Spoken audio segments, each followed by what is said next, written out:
Let's talk about where the heck we've been in 2020. And first, let's take a shower and talk about where we are now.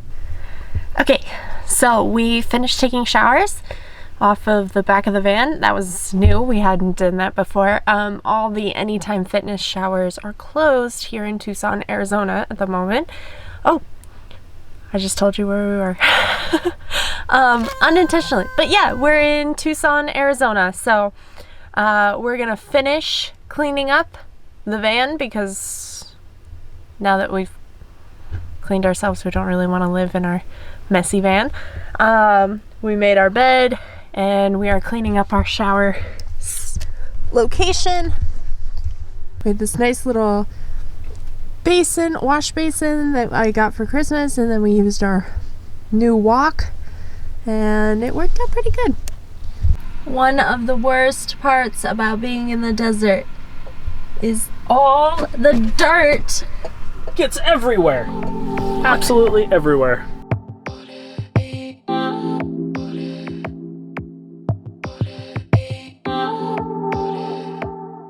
About this time last year, we were prepping for our trip to Japan. We came back, we were all hopeful. During our trip to Japan, coronavirus sort of like took off and was really starting to get some traction in the news, and we left Japan about a week before the Diamond Princess arrived. The best part about that is we actually made a video that we didn't release about our thoughts on coronavirus. And I'm really... If I have it, it's gonna play right now because it's kind of funny. The audio might be a little weird because we're actually staying in a dome and we haven't talked to you guys in a while. We were gonna come back to YouTube with this awesome trip and make you guess where we were, but it seemed important to talk about the coronavirus because we're in Japan. So before we start, we left for Japan pretty much as the virus blew up. There had been chitter chat about it before, but pretty much when we left was when it hit mainstream news and really started to hit the front lines. We both kind of operate under the assumption that, yeah, if we get sick, we get sick. It's life. We're also in our 20s. We're not susceptible to a lot of the viruses and a lot of the negative things that are out there. Not to say that we don't take precautions. Yeah, and sorry, I didn't mean to interrupt you, but I wanted to add a disclaimer so that we don't make you think that we know more than we actually do. This is basically how we feel about it in Japan, how other people around us have told us that they feel about it. Being here, we are no way medical professionals. We're not trying to downplay it in any way. We're just telling you basically the facts of being in an Asian country when this happens. She described it as though this was kind of an everyday occurrence. Not the fact that people are dying, but the fact that, yeah, hey, we have another outbreak. Yeah, hey, well, it happens. We just have to deal with it. And that Hong Kong had sold out of surgical masks at that point when she said that. To recap, it doesn't seem like it's a huge concern over here right now. That doesn't mean that it won't escalate like SARS did. That isn't to say that it's not a concern, that you shouldn't take precautions, wash your hands. If you're in China or an Asian country, we will definitely be monitoring ourselves, washing our hands regularly at the airport, monitoring ourselves when we get back to the United States. But for the most part, I think as long as if we do get sick, we avoid elderly people, and as long as we take adequate precautions, that it shouldn't be a huge outbreak.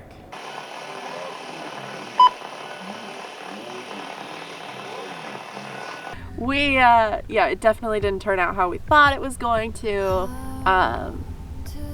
So anyway, we got back and we released a couple videos and we were really feeling hopeful, and we were really excited about our YouTube because we took a break last winter to sort of figure it out, and it just wasn't enough time to figure it out. Ironically, coronavirus gave us plenty of time to figure it out. So instead of YouTube, which I feel like a lot of van life YouTubers sort of struggled with. Yeah. It was like there was no content to be had.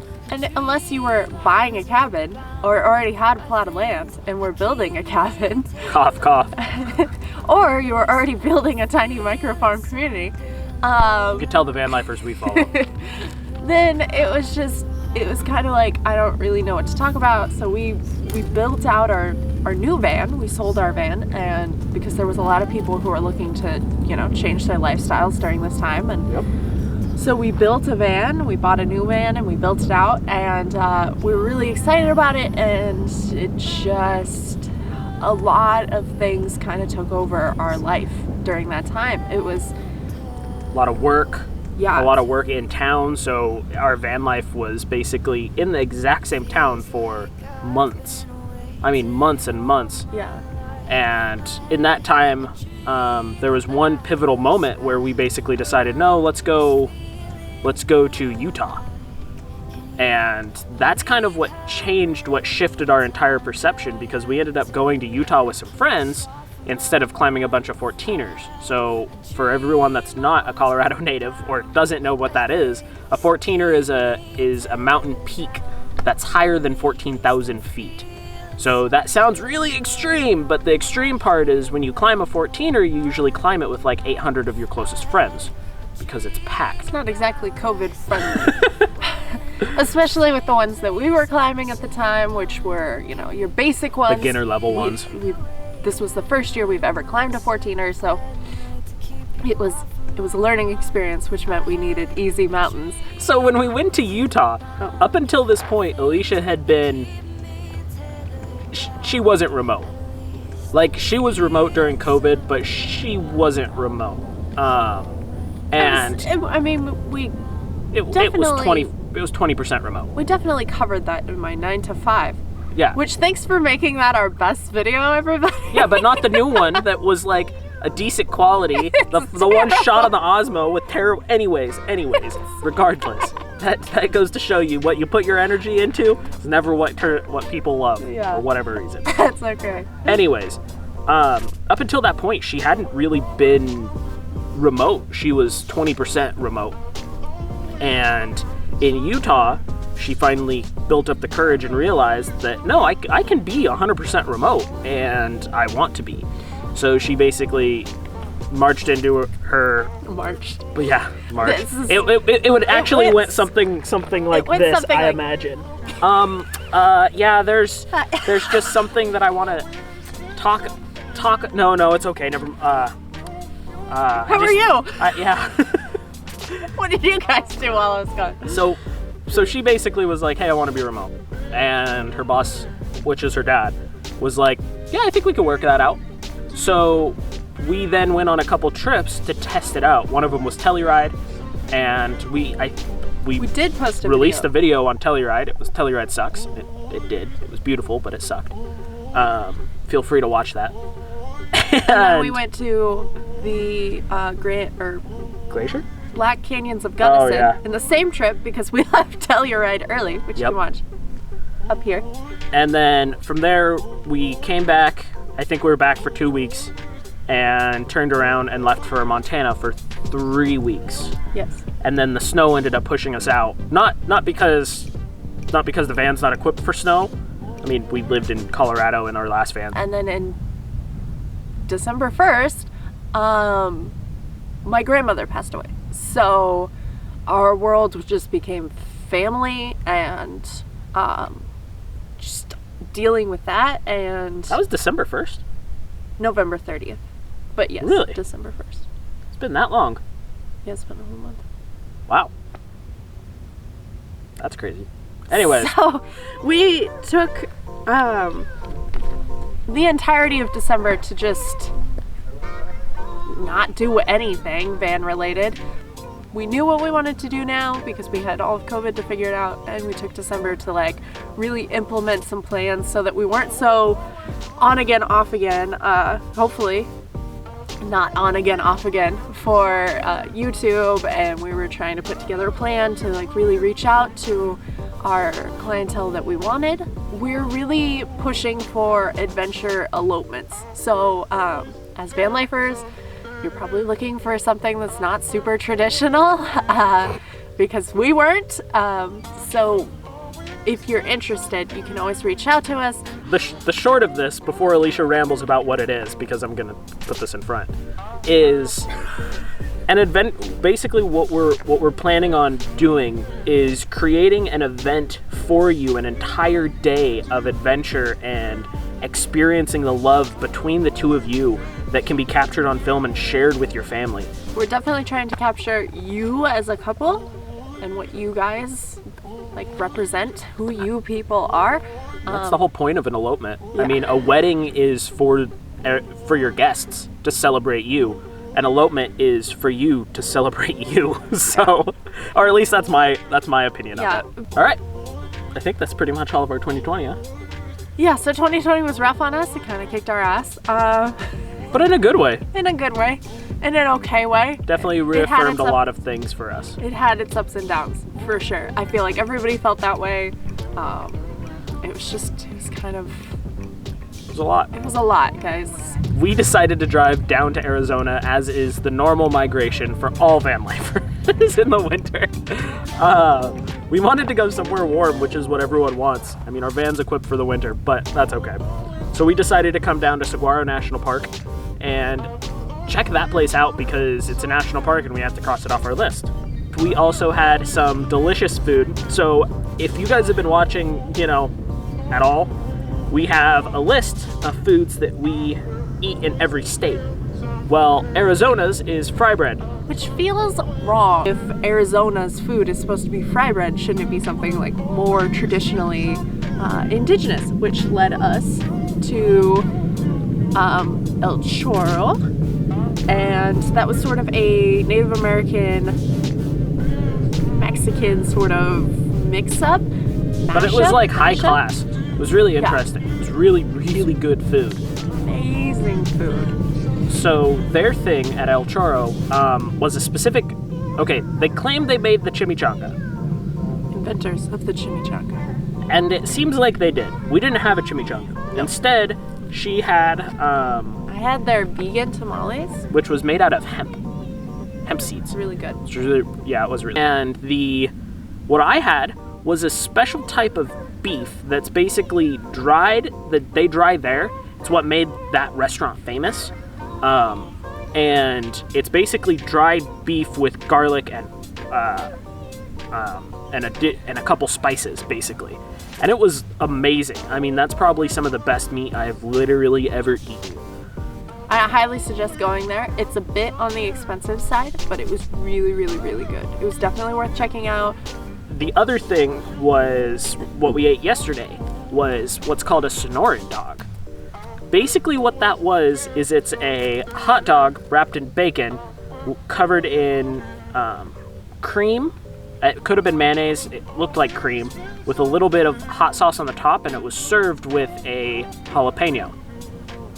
So you take a bite of the jalapeno and you take a bite of the Sonoran dog. And apparently there's a ton of history behind the Sonoran dog. So that's going to get written in on our foods list, because I feel like that was more basic to the area, because every place has one. Not every place, but almost every Mexican restaurant has one here. And apparently it arose down in this area, and it's just kind of become this big iconic thing down here. Also, if you live in Arizona, or you've traveled extensively in Arizona and you believe that we are wrong and that the Sonora dog is not the food of Arizona, let us know in the comments, because we would be we're always looking for new foods to try. So if you are like, no, Arizona's food is juniper leaves, then literally not seen a juniper this entire time down here. I just looked at this bush and I was like, yeah, that kind of looks like juniper. So let us know in the comments below We are sorry that we didn't get to post extensively in 2020. We are very excited about 2021 and our start our wedding videography business so that we have multiple sources of income, because 2020 was not friendly to those of us that only had one. We are so happy to be back and we really missed you guys. So stick with us. We're sorry we've been very inconsistent. We'll fix it. Maybe. Okay, guys. We're on it. Goodbye. Always feel something.